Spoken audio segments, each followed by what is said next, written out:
জাকাতুল ফিতরা শব্দটার অর্থের ব্যাপারে যদি বলতে হয়, জাকাতের ব্যাপারে আগেও বলেছি, এর মানে বিশুদ্ধ করা বা পরিষ্কার করা, আর ফিতরা মানে রোজা ভেঙে ফেলা। জাকাতুল ফিতরা মানে বিশুদ্ধ কোনো দান রোজা ভেঙে ফেলার জন্য।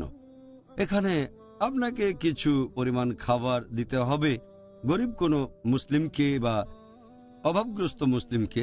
একটা নির্দিষ্ট পরিমাণ খাবার দেবেন খুব গরিব আর অভাবগ্রস্ত মুসলিমকে। আর এ ব্যাপারে যদি নিয়মের কথা বলতে হয়, এটা মুসলিমদের জন্য বাধ্যতামূলক, এটা ফরজ। আর এই হাদিসটা আছে সহিহ বুখারীতে, খণ্ড নম্বর 2, বুক অফ জাকাত, হাদিস নাম্বার 1503। আমাদের নবী মুহাম্মদ সাল্লাল্লাহু আলাইহি ওয়াসাল্লাম বলেছেন যে তিনি প্রত্যেক মুসলিমকে নির্দেশ দিয়েছেন, এক সা খাবার দান করো, হয়তো খেজুর অথবা বার্লি, জাকাতুল ফিতরা হিসেবে।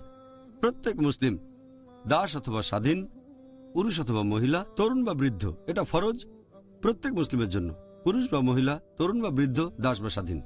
এছাড়া আরও একটা হাদিস, এটা আছে সুন্নান আবু দাউদে, খণ্ড নম্বর 2, বুক অব জাকাত, হাদিস নাম্বার 1618। নবী মুহাম্মদ সাল্লাল্লাহু আলাইহি সাল্লাম সব মুসলিমের জন্য জাকাত বাধ্যতামূলক করেছেন। এরকম সামান্য কিছু বিশেষজ্ঞ আছেন, খুবই কম, সামান্য কয়েকজন, তারা বলেন যে এটা আগে ফরজ ছিল, তবে এখন আর ফরজ নেই। এর ভিত্তি একটা হাদিস, সুন্নান নিসাই, বুক অব জাকাত, হাদিস নাম্বার 2509। সেখানে কায়েস ইবনে সাদ ইবনে উবাদা তিনি বলেছেন যে নবী মুহাম্মদ সাল্লাল্লাহু আলাইহি সাল্লাম জাকাতুল ফিতরাকে ফরজ করেছেন জাকাতকে ফরজ করার আগে, আর জাকাত ফরজ করার পরে তিনি আমাদের নির্দেশ দেননি অথবা নিষেধও করেননি জাকাতুল ফিতরা দেব কিনা। তবে আমরা প্র্যাকটিস করেছি। এই হাদিসটার ভিত্তিতে খুব অল্প কয়েকজন বিশেষজ্ঞ বলেন যে মুসলিমদের জাকাত ফরজ হওয়ার পরে জাকাতুল ফিতরাটা ঐচ্ছিক হয়ে গেছে, এটা ফরজ নেই। তবে হাদিসটার কোথাও বলা হয়নি যে এটা ফরজ না।